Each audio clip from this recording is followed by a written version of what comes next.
राज्यात उष्णतेच्या लाटांपासून नागरिकांचं संरक्षण करण्यासाठी राज्य शासनानं 3 व्यापक एसओपी म्हणजे मार्गदर्शक सूचना जारी केल्यात। राज्य उष्णता कृती आराखडा आणि हवामान विभागाच्या इशाऱ्यांच्या आधारे या उपाययोजना करण्यात आलेल्या आहेत। आपण जिल्ह्यावर आपल्या जिल्हाधिकाऱ्यावर जे आपत्ती व्यवस्थापन सगळे कार्यालय आहेत त्यांना मी सूचना देणार आहोत। त्या ठिकाणी ही आता एक एसओपी लागू केलेली आपण या ठिकाणी हे सगळे यांच्याशी आपण ॲग्रीमेंट केलं, एमओयू केलेला आहे।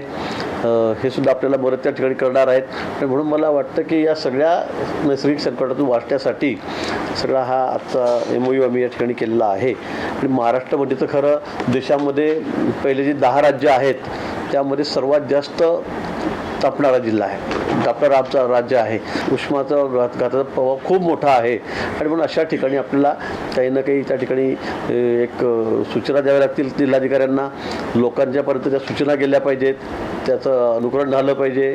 अशा दृष्टीने आपण हा आजचा या संदर्भामध्ये या संस्थेबरोबर एमओयू सुद्धा केलेला आहे।